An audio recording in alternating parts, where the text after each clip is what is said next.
Hello, welcome to Ms. Peepers Reading Corner. I'm Katrina, aka Ms. Peepers. Let's talk about books.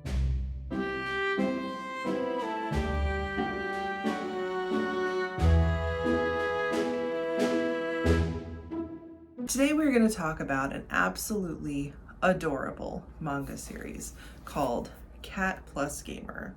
And I have read the first 4 of these books, and I just have to tell you about them because they're so flippin' cute that I can't even contain it. This series is the absolute cutest, and I can't wait to tell you about it. So in case you're new here, I am a proud cat mom. I have 5 beautiful fur babies. And I also, as you can probably tell from the fact that I have a game controller right here, I am also a video gamer and a tabletop RPG gamer and just a board gamer. I'm all the gamers. And so this series, Cat Plus Gamer, the title would be enough. The beautiful tuxedo cat on the cover would be enough. And then the description as well sold me on it. So let me tell you about this adorable cozy series. The series follows Riko Kozakura, a woman in her late 20s who is single. She works hard at her job during the day and always makes a point of finishing on time so she can leave at 5 o'clock and get home to play video games for the evening and of course for the weekends. She's living her best life. And then one day, a security guard at her office building finds a stray kitten in the parking lot and carries it around a box asking if anyone wants to take it in. And on a whim, Riko decides to adopt this kitten and immediately realizes that she has no idea how to raise a cat, and so she's got to learn. And so what she does, because she's a gamer, is she decides that she is going to apply the skills that she has learned gaming and turn them into learning how to be a cat parent. And of course she goes to the pet supply store. She finds someone who works there, whom she refers to as shopkeeper in true video game style, learns what items she needs to take care of this cat, gets home, gets set up, and sits down to play her video games as usual, because that's what she does. But as any cat parent knows, especially anyone who has ever had kittens in the house, kittens get excited about moving things. They want to play a lot, they need a lot of attention.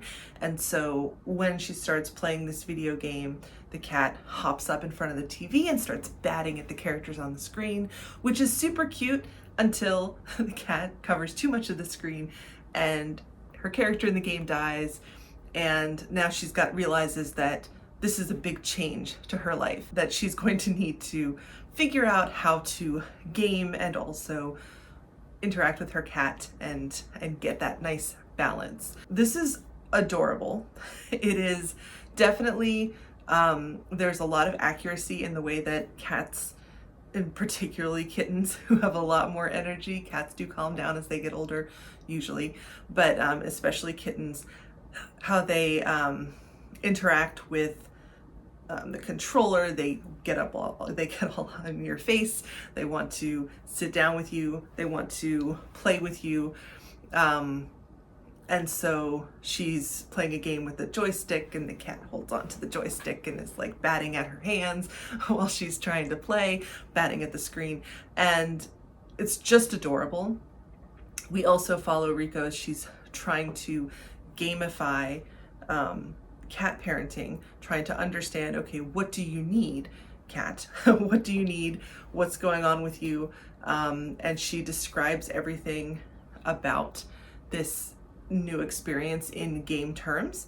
So she says, for example, I'm going to max out this cat, as in get this cat to maximum level, and get herself to maximum level as a pet parent. And it's just so darling. My only quibble, and it's not even a complaint per se, but my only quibble, this is very, very accurate, except that it doesn't show any of the truly negative aspects of owning a pet, which there aren't that many in my personal experience, but there are a few.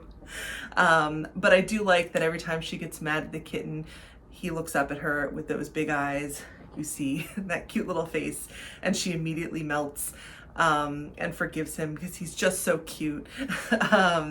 And you know, she does comment on how she's spending a lot of money getting him things because she just can't help it.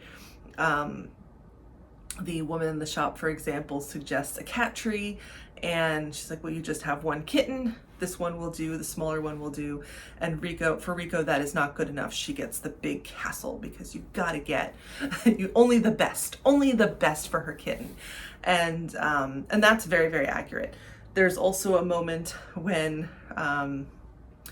the kitten starts scratching and she gets worried, so she rushes him to the vet in concern that he's being attacked by all sorts of parasites. It's just fleas.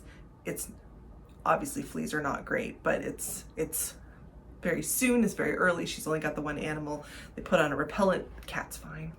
And then she mentions, okay, you've got to come back and get him vaccines, get him fixed if you want to, and all of that. All of those things that come with cat parenting. But we don't see, other than that one moment, we don't really see any of the vet interactions, which I appreciate that it fits within the theme of like happy cat gaming. And honestly, I would be devastated if anything happened to little Musubi because we're so attached, but that's also, you know, real life as well.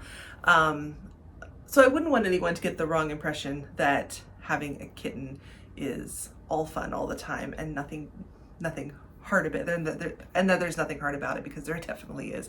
But so sweet though, and they're of course well worth it in my mind. And then in volume 4, she gets a second cat, and this cat she names Saburo, I believe is how you pronounce it. That could be entirely wrong. They're both named after food items that look kind of like their markings, which is adorable. And when she gets the second cat, she learns that different cats have different personalities, and these two are very different from one another, and she realizes that she's now assembling a party. So a party for gaming.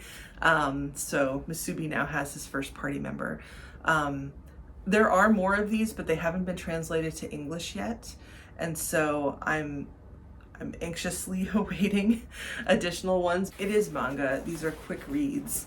It's so adorable. Hopefully you can see that.